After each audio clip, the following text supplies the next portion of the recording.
Hello, welcome to another one. Welcome back to my dividend goals. Oh man, what's been going on? Just working this week, procrastinating, wasting too much time. Not getting these videos up and done. It's more of a personal thing, to be honest. Just staying on top of myself. I work, like I work. I got an apartment and a car I got to pay for. But just in the next steps of, I guess, my life and this YouTube thing I'm trying to do, um, I got to tighten up on just coming with the content, coming weekly with these updates and this build up, because I want y'all to see this small channel grow if you follow me, and I also want you to see this small investment that I'm making grow if you follow me. So what's my plan? What's my goal? What am I doing? How am I gonna do it? All right, right now I don't make a lot of money, so I can't put up how do I want to say? I can't join like the fire movement and put up $800 a month. That could be a goal though. Like, but right now I can't do that. So right now, I put up, let me see, weekly $35.50 every week. And every bad week, I got little notes here. I had to go through my M1 Finance and Robinhood account and add up how much I'm putting in each account, which I should have already done. And if you haven't already did something like that or being on top of how much you're putting in, I know that sounds crazy, but as a lot of these people would say, I would rather you start and then you go back and you can always edit and sell and learn from your losses and learn from your profits as well. So um, right now I'm putting up $35.50 a week. Actually, bi-weekly, that'll put me at $70.50. Monthly, $192. And on, if I keep it going with what I'm doing right now, that'll put me yearly at $2,304. And hopefully we can make gains and we can watch that grow over the next few years as we keep going. Um, so yeah, that's the goal. That's what I wanted to talk about today. My weekly, my monthly, my monthly and yearly investing, the goals that I have set in place right now, pretty much that's just on autopilot, not counting whatever extra money that may come in, whatever extra things I may do as far as like driving for Uber or any other part-time gigs or things that I may come across. I plan on putting up more. Um, I also take advantage of banking incentives. I recently got a small incentive from the people I bank with, and it was $350, and that was just for having direct deposit. So that's another thing you guys might want to look into, the incentives you get for anything you do, but let alone your banking, which is very important. How much you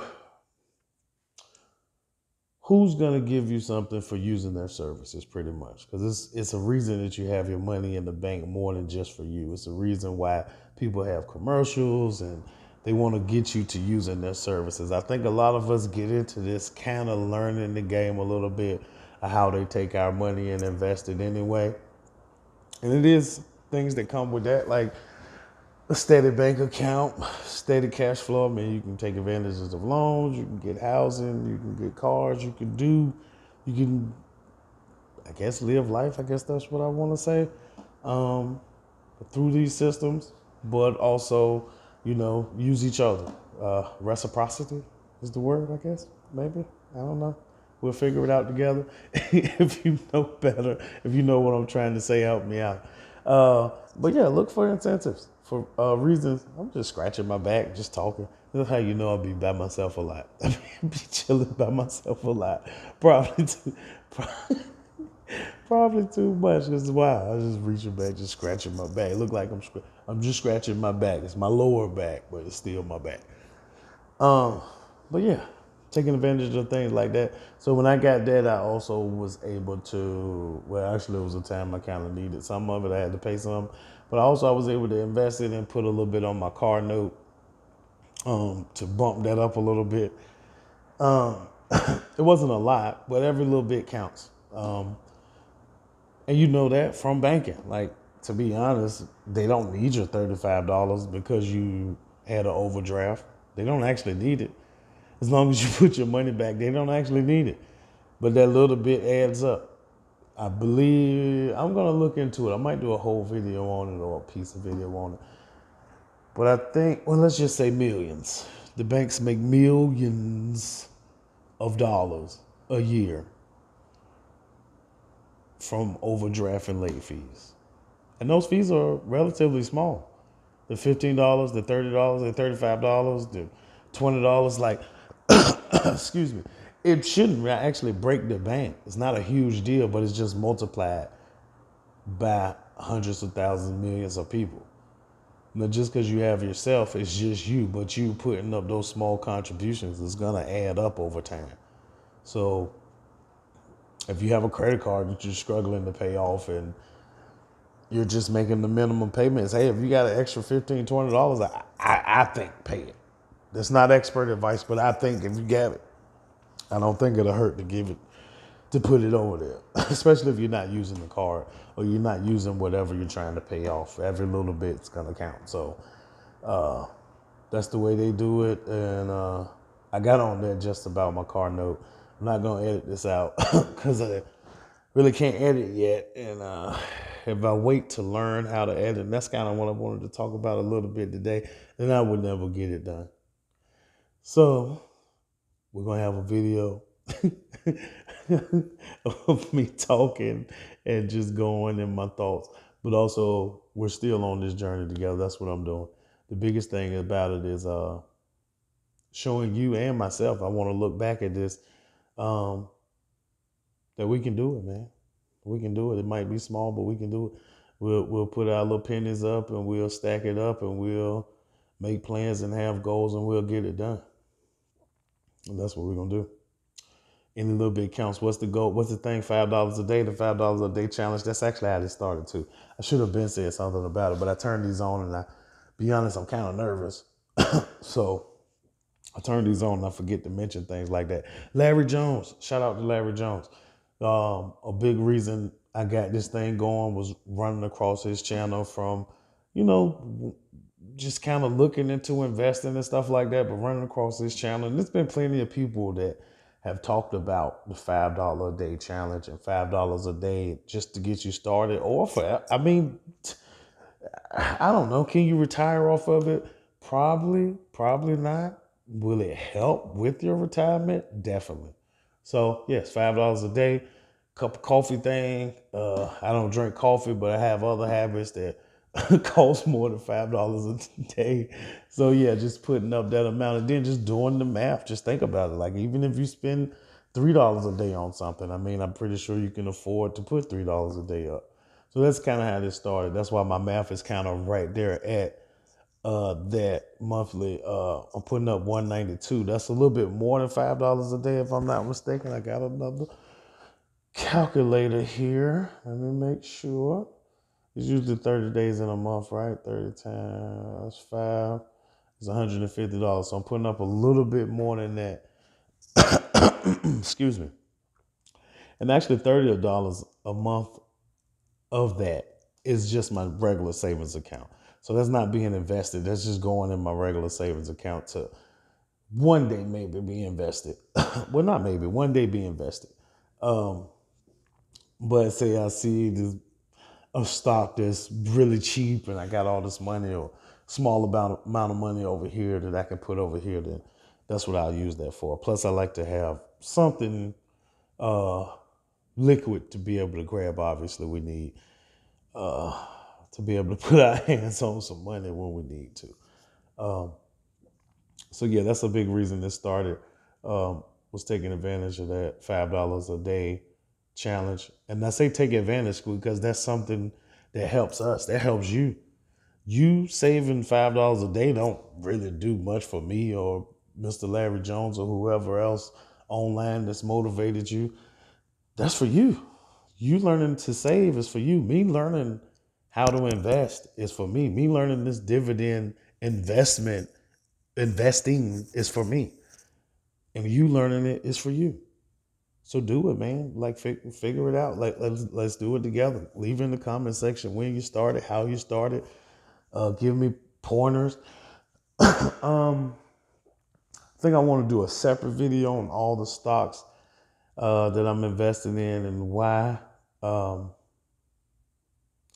Well, I am. That's what I want to do. I want to do a separate video on that. This one was just to let you know how I'm investing, how much I'm investing right now, and how often. So right now, M1 Finance, I'm going in $35. No. I'm sorry. It's $27.50 weekly on M1 Finance. And then weekly and bi-weekly, I got different ones coming out on Robinhood. That's where the other $20 come from. Did I say that right? I'm just looking at my notes here. Yes. Yes. Okay. So I don't want to stare too much. But it's $10 or $20 every week. I think it's more like 10 actually. It's $20 for the month that I put up, that I invest on Robinhood, and $110 that I invest on M1 Finance, and then $30 that I'm putting in a different savings account. So yeah, this is really, really small. Oh, and I wanted to talk to y'all about my dividends that I've collected so far this year, which ain't much, but like I said, I went and got it in the savings account. My savings account is giving me something though. Actually, I'm with a credit union, and I do see monthly where I receive my APY. It's pennies, but it helps out. It's not as much as I receive in the stock market, but it is there. And also, I don't see any negatives in there either. So that's another thing about saving that we're gonna have to. Well, we don't have to, but that's the one thing about a savings account is that you won't actually lose your money until years. You won't see it because things will be more expensive. So your money's not worth the same. So I guess you do, but you just don't see the amount. So if you got $100 in there, in 10 years it'll still say $100 or 100 and whatever dollars with whatever interest you've made. If you have it in the markets and it loses for 10 years, then you'll have 80 or 70 or whatever you've lost in the markets. You will actually see it. But usually the stock market doesn't go down over long periods of time. That's what's been proven. Do we have That made me laugh. Do we have crystal balls to see the future? No, we don't. So we don't know what can happen. But they do say, from what I understand, from the small research I've done, and if you're looking into investing, you heard it before. If the stock market is at zero, then we have way more problems than your banking account. Way more problems. So I think we'll be fine. I think it's a good thing to get into. And I appreciate you guys if you ran across this video, especially if you check in weekly with me. I'm going to try to start putting out 2 videos a week and making sure I stay on top of these things. If you run across and you subscribe to me, it's been a few days. Hey, Jamal, where you at? Hey, Goo, where you at? Where you at? Where you at? Thank you guys if you ran across it and you stayed and you listened to this whole video. I know I didn't talk about much. But yeah, man, get whatever you trying to get going. Let's go. Let's go. Dividend goals. Thank you again. Y'all have a blessed week. Peace.